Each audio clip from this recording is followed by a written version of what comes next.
Buenas tardes, noches, bienvenidos a Pulso Económico. Ya sé que el pulso hoy es el Barça-Real Madrid en el campo del Barça, pero sigue siendo noticia la bolsa y sigue siendo noticia los mercados, y de a eso nos vamos a remitir en este Pulso Económico. Lo primero, el IBEX, una sesión prácticamente cerrando en plano, positivo, pero en plano, ahora lo ven, al cierre 0,06 de incremento, 9.621,80.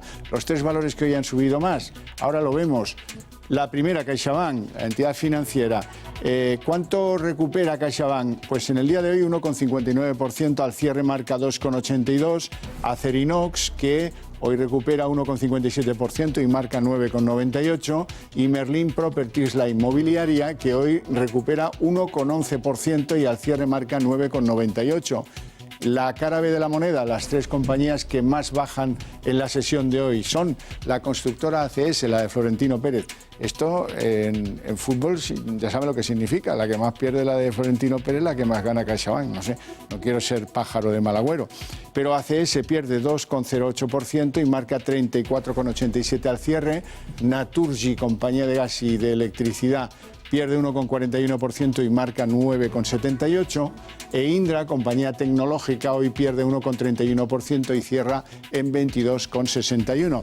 Los fundamentales de la economía española, sin cambios, aportación al crecimiento del Producto Interior Bruto, nos vale lo del tercer trimestre, 0,4%. Inflación, IPC, nos vale lo de noviembre. El aumento de los precios en el año 2019 acumulado 0,4%. El desempleo, tenemos que confiar en la EPA y en que dice la EPA que el 13,92% de la población activa está en paro.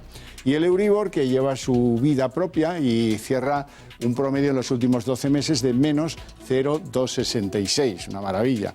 Bueno, hasta aquí los datos, vamos con los temas que hoy han sido noticia y que comentaremos en nuestra tertulia La Barandilla.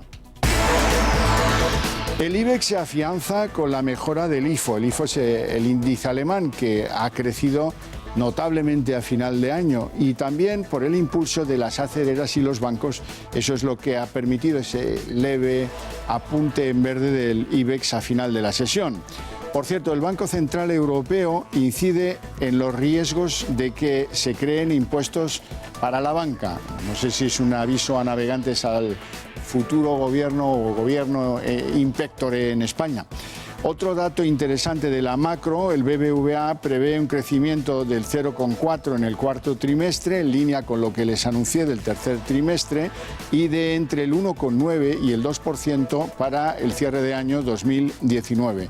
Por cierto, hoy hablaremos del BBVA porque ha cerrado la venta de un enorme paquete de fallidos, 2.500 millones de créditos fallidos, los ha vendido a Intrum por 1.200 millones y limpieza de balance. Por cierto, en el mundo automovilista hoy hay una enorme sacudida porque el grupo PSA y Fiat Chrysler se fusionan y crean el cuarto fabricante mundial del automóvil.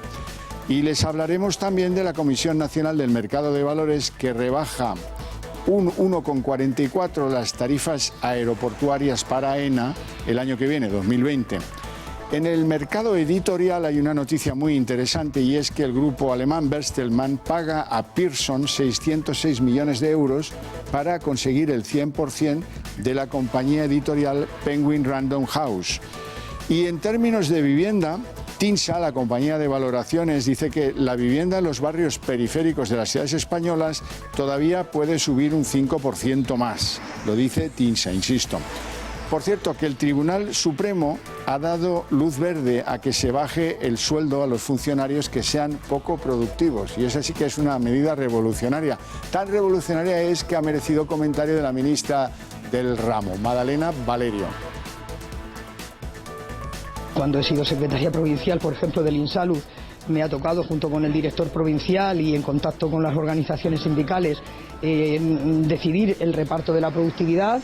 Y en alguna ocasión, pues por asentismo, bueno, pues ha habido algún funcionario que se le ha rebajado. Esto, digo, no es la primera vez, yo creo que ocurre, y bueno, hay que tomarlo con normalidad y ya está, y la normativa está para aplicarse.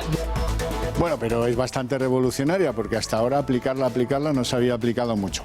Sepan ustedes que a España le cuesta 3,3 millones de euros los intereses de la deuda, que eso le cuestan ¿cada cuánto? Pues cada nada. Cada nada pagamos eso en un entorno de tipos de interés cero. Menos mal que nos acompaña el doctor Higueras, ahora se lo presentaré adecuadamente, que es el autor del informe que refleja esa y otras noticias en torno a la deuda de nuestro país y que acaba de emitir EAE Business School. Bueno, les presento a nuestros invitados esta tarde-noche. Don Miguel Momovela, analista de XTV, muy buenas tardes, noches. ¿Cómo estamos? Hombre, profesor Higueras, cuánto bueno. El doctor Higueras del EAE Business School y autor de ese informe del que hablaremos más tarde. Pero antes empezamos por los mercados. Los mercados, ¿qué dicen hoy los mercados? No dicen apenas nada. Nada, están prácticamente mudos. El IBEX ahí cerrando por encima de los 9.600 por bueno, los resultados, pues bueno, un poquito por encima de lo esperado en el IFO alemán. Sí, virgencita que me quede como estoy y, por cierto, esperando la subasta del viernes, que a lo mejor alguna incidencia tiene de cara al cierre del año, porque más que eso nos esperan grandes novedades, ¿no? Efectivamente, incidencia que seguramente sea breve. Al IBEX ya no le quedan muchas cositas que esperar, ¿no? Podemos decir. Juan Carlos sigue. Bueno, en la recta final del año ya poco va a cambiar. Lo de hoy ha sido una tonía, pero nos podemos consolar pensando que si no hubiera sido por el IFO hubiera caído. Con lo cual, por el empuje de la banca, que es la que más sensible es a la situación de la economía europea. Mañana ya no hay IFO, así es que no sé lo que va a pasar. Bueno, por cierto, el Banco Central Europeo dice que ojo con crear impuestos a la banca porque eso suele dar malos resultados. Y eso parece que le mandan un mensaje a Pedro Sánchez, ¿no? Bueno, indudablemente. A ver, aquí el Banco Central Europeo está cuidando de sus pollitos, como tiene que ser, ¿no? Claro, es que está viendo que en Eslovaquia, en Lituania y lo que puede venir aquí, se están creando impuestos ad hoc a la banca teóricamente, para recuperar el dinero de los rescates, cuando realmente lo que va a ocurrir es que para financiar el presupuesto general, ¿no? Y entonces, pues eso genera una serie de inestabilidades en el sector financiero y pone en riesgo la situación de la banca y, por supuesto, la concesión de créditos, que precisamente el Banco Central Europeo, la política de expansión monetaria, lo que busca es que haya créditos, no que los penalice con más impuestos. O sea que sería, según el Banco Central Europeo, un impuesto contracorriente, pero iba en el programa electoral tanto de Unidas Podemos como del PSOE, no se olviden ustedes. Efectivamente, por agregar algo, ¿no? En este caso, en bolsa, evidentemente, también va a tener un impacto negativo, si es que puede ser aún más negativo. De hecho, a nivel ya europeo, vemos que prácticamente con respecto al Stoxx 600, el sector bancario, pues bueno, pues quizá crece a ritmo de un tercio, ¿no? del índice global, con lo cual... Bueno, previsiones macro. Tenemos las del BBVA, que siempre ha tenido un servicio de estudios muy distinguido, ¿verdad? Y que dice que el último trimestre va a ser parecido al tercero, 0,4, y que cerraremos el año entre el 1,9 y el 2% de crecimiento y canto en los dientes que nos podemos dar, ¿no? Pues sí, pues me parecen bastante acertadas. Primero, porque es un servicio de estudio muy prestigioso y segundo, porque coincide prácticamente en todo con el estudio que hemos lanzado nosotros en EAE, que también coincidimos con las tasas de crecimiento y con el diagnóstico que hacen, ¿no? Bueno, parece que en la última recta del año, en el último trimestre, se está mejorando un poco las cosas conforme se veía al final del tercer trimestre. Parecía que iba a caer mucho más la economía y bueno, aún así, la desaceleración del consumo de las familias y la ralentización del gasto público está haciendo mella. Y lo está compensando la mejora en las exportaciones. Sí, que parece que recuperan cierto tono, porque lo habían perdido completamente a partir de la mitad del año, ¿no? Efectivamente, efectivamente. Eso es básicamente lo que nos queda ya por esperar de cara a final de año. No mucho movimiento. Por cierto, hoy ha habido un movimiento defensivo en el BBVA y ha sido completar un paquete de 2.500 millones de créditos fallidos y vendérselo a unos señores poco conocidos, Intrum, por 1.200 millones y hacerlo desaparecer del balance y haya penas, ¿no? De eso va la jugada a final de año. Efectivamente, teniendo los resultados empresariales a la vuelta de la esquina, lo que nos interesa es cerrar bien con el presupuesto bien maquillado y bueno, pues dándole un poquito de alivio al inversor, sobre todo sabiendo cómo está progresando la banca. Claro que la presentación a la Junta de Accionistas próxima, pues se vea que tengo la casa limpia. Tengo la casa limpia.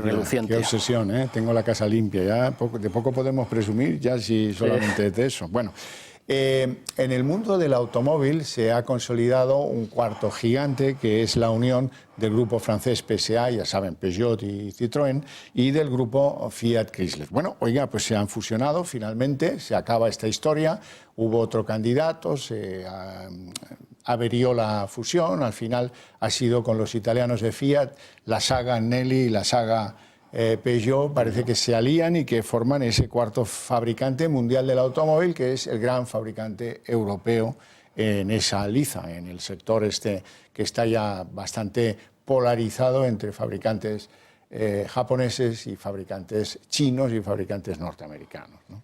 Efectivamente, yo creo que lo que se están sumando a, pues casi podemos decir lo que es una tendencia ya global. Estas fusiones lo que atienden es a una búsqueda del aumento de la competitividad sectorial y reducción sobre todo de costes fijos. Al final es algo que nos sorprende. Coches plataforma con diferente nombre y alguna cosilla que cambia el maquillaje, pero estructuras y compras centralizadas para un gran gigante con muchas implantaciones industriales y con precios más bajos para casi todo, ¿no? Pues un capítulo más en el proceso de concentración que tiene la industria automovilística.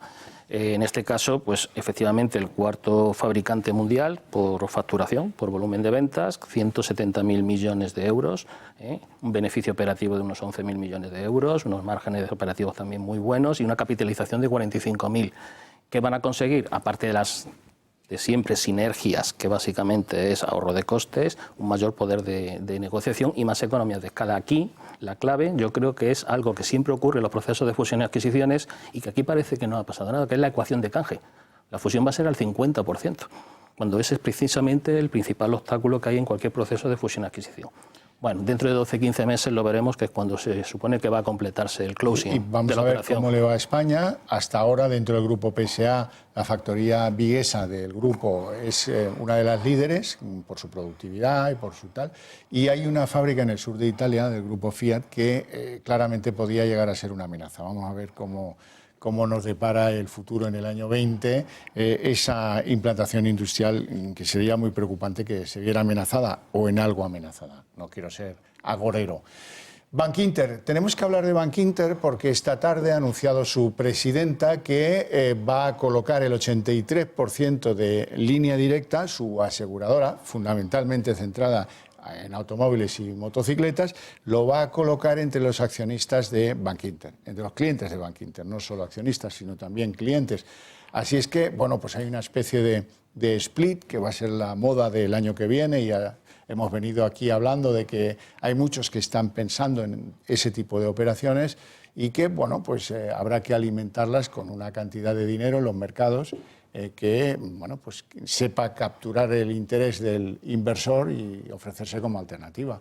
Línea Directa es una gran compañía aseguradora que tiene, bueno, en fin, tiene un balance muy bueno y espero que le deseo mucho éxito en la bolsa, vamos. Hombre, pues muy en línea con lo que ha hecho BVA, ¿no? Estos movimientos ya tienen una doble intencionalidad, aparte de darle la vuelta al calcetín, ¿no? En términos del sector financiero. También, evidentemente, lo que está buscando es cerrar un buen resultado en este ejercicio y, bueno, preparar la senda, ¿no? Para el ejercicio siguiente, que fácil no va a ser. Bueno, y además imitar también a ING, al grupo ING, separar lo que es el negocio de banca del negocio de asegurador y de esa forma pues acometer la transformación digital de la banca independientemente de lo que pase en el sector seguros. Por cierto, hay que hablar de AENA porque la Comisión Nacional de Mercados y de la Competencia ha rebajado un poquito la tarifa que le iba a imponer por el uso en términos de exclusividad de las estructuras aeroportuarias. Se lo ha rebajado en un 1,44, lo que pasa es que a la Comisión esta de Mercado y de la Competencia le hace ya muy poco caso la bolsa y hoy AENA pues va a lo suyo y no ha recibido ningún impulso por ese recorte en lo que iba a ser una nueva prima más exigente, ¿no? Vamos a ver, hace 2 semanas ya se anunció esto y tuvo su recorte, con lo cual ya está anticipado el recorte ese, ¿no? Es verdad que se rebaja el precio a 10,27, lo que le va a cobrar por pasajero, lo que le permite cobrar por pasajero, pero realmente nos podríamos alegrar porque van a bajar los precios de los billetes de avión, pero básicamente no nos vamos a enterar. Ni lo vamos a notar. Aquí probablemente lo que va a conseguir es, de alguna forma, bueno, pues justificar que soy la Comisión Nacional del Mercado de la Competencia y que sepas que estoy aquí a ver si me hacéis un poquito de caso, pero poco más podemos decir. Poca novedad. Tal cual, un pequeño golpe en la mesa que, pues bueno, a la cotización no es que le haya hecho estornudar siquiera. Nada en absoluto. Sí hay enormes novedades en el mercado editorial. Parece que este es un sector con serias amenazas. Cada vez se lee menos, cada vez, en fin, hay una marcha atrás en algunas compañías editoriales europeas y ha sido una notición que Bertelsmann, una compañía alemana, pague 600 millones de euros por hacerse con el 100% de una de las compañías editoras más activas de Europa, Penguin Random House. Eso es una gran novedad, ¿eh? Bueno, a ver, hay un proceso, desde hace tiempo hay un proceso de convergencia entre el sector editorial, el sector de la educación y el sector de los medios de comunicación, sobre todo con el proceso de digitalización y globalización que tiene la economía. Entonces, hay que decir también que Bertelsmann ya tenía el 75% de esto, que lo que ha hecho básicamente es coger el 25%, por esos 675 millones de dólares, que es en euros es 606, me parece, y hacerse con el control de todo, 100%. porque lógicamente es parte de su estrategia de crecimiento futuro, ¿no? Hay que decir también que es la principal editorial del mundo. Sí, es verdad, pero que hacía muchos años que no se veía un movimiento de capital en el sector editorial tan importante en Europa. Efectivamente, y evidentemente se han visto las repercusiones, ¿no? Al final, Pearson, que tiene pues ese renombre, ¿no?, dentro del sector, lo que está haciendo es, o lo que ha hecho hasta ahora es paulatinamente ir cediendo, digamos, el cetro para que ahora lo coja esta nueva compañía y tome el relevo, digamos. En el mercado de la vivienda, del cual le ponemos el interés y las alertas para que ustedes estén perfectamente informados, TINSA, que es la gran empresa de valoración inmobiliaria, dice que todavía hay un margen de aumento de precios de en torno al 5% en lo que es los barrios periféricos de las grandes ciudades españolas. Así es que no hemos tocado techo, según TINSA. Bueno, vamos a ver. Lo que dice realmente, lo que está constatando es la desaceleración del ladrillo, que ya lo están diciendo también los registradores de la propiedad, que ya se ha visto con la caída en la firma de hipotecas en septiembre y que se está viendo porque los bancos están poniendo toda su artillería para lanzar hipotecas antes de que acabe el año porque está viendo que se está desacelerando. Lo que dice realmente TINSA es, a ver, esto ya va a crecer de forma muy moderada el año que viene. Dice a menos del 2% en el 57% de las ciudades de más de 50.000 habitantes.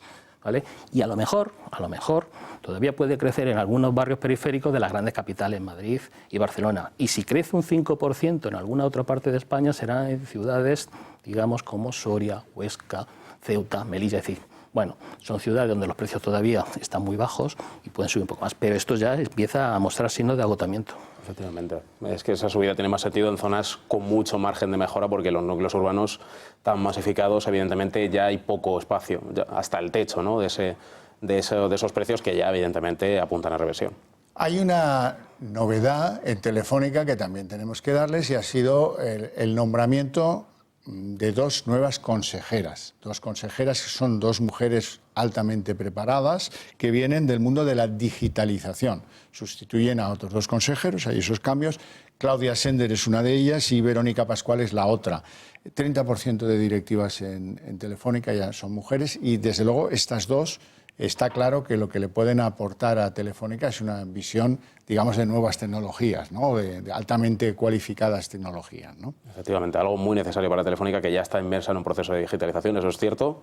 Ya se encarriló esa senda, ¿no?, con Chema Alonso, ya lo hemos ido viendo en estos últimos ejercicios. Ahora queda por ver cómo se solidifica esa progresión y bueno, qué impacto tiene en bolsa, porque de momento Telefónica sigue sin estar entre las punteras dentro del sector. Ayer nos anunciaba Telefónica que no quería tener demasiado trato con Huawei, que lo quería, digamos, ir apartando del 5G que diseña para España y para Alemania, y en esa renovación del Consejo de Administración de la gran compañía de telefonía española desaparece un consejero chino que estaba ahí y que tenía pues cierto vínculo con Huawei, a lo que parece. Así es que, bueno, ese es un cambio que hay que reseñar sin mayor alaraca.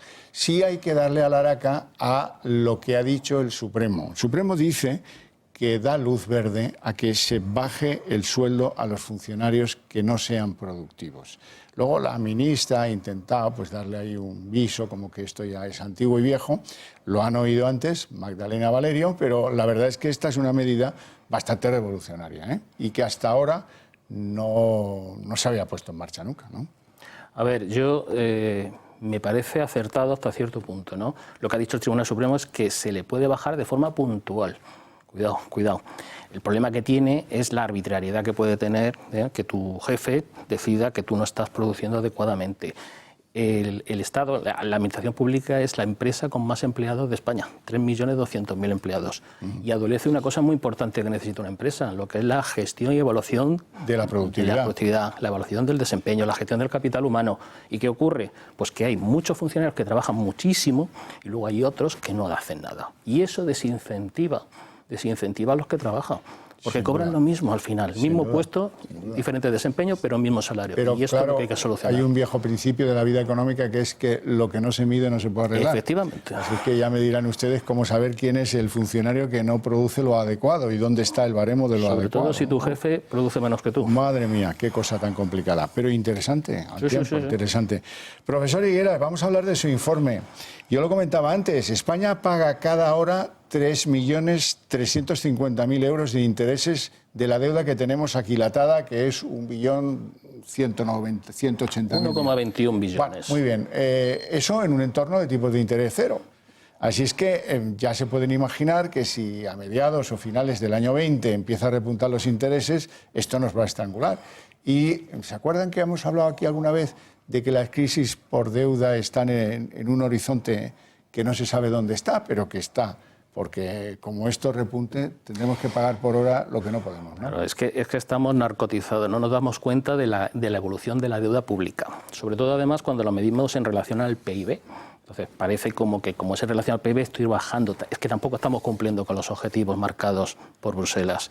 Es que estamos aumentando la deuda. Ha aumentado en el tercer trimestre, ha aumentado casi en 35.000 millones de euros más que el año pasado.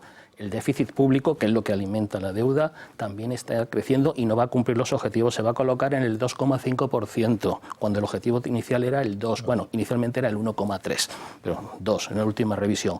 Y así estamos en una bola en donde decimos, a ver, si estamos pagando 29.300 millones de intereses el año pasado y unos 26.000 este año, es que eso es la mitad del presupuesto que se destina en el gasto a educación y la tercera parte de sanidad. Bueno, para que ustedes entiendan bien el problema de la deuda, en el informe se detalla que un recién nacido en España, pues antes eran 25.000 y ahora casi son 26.000 euros lo que debe antes de tomarse el primer biberón. Y cada año más, ya no vienen con un pan debajo del brazo, ahora vienen con una hipoteca. Bueno, el informe del doctor Higueras es 144 páginas, intensísimas de lectura, comparándolos en el terreno europeo y luego en el terreno intraespañol entre lo que van haciendo con la deuda las comunidades locales, las corporaciones locales, lo que van haciendo con la deuda las autonomías, lo que va haciendo el Estado con la deuda, cómo va la deuda de la seguridad social, que son los 4 grandes pilares que conforman esa enorme cantidad de dinero que debemos en su conjunto. En la comparativa que hace usted sobre las comunidades autónomas, y como es el tema noticia, le tengo que preguntar por Andalucía, porque hay algunas conclusiones bastante evidentes que son... Bueno, hay una conclusión. Primero, Andalucía es la tercera comunidad con mayor volumen, stock de deuda pública, ¿no?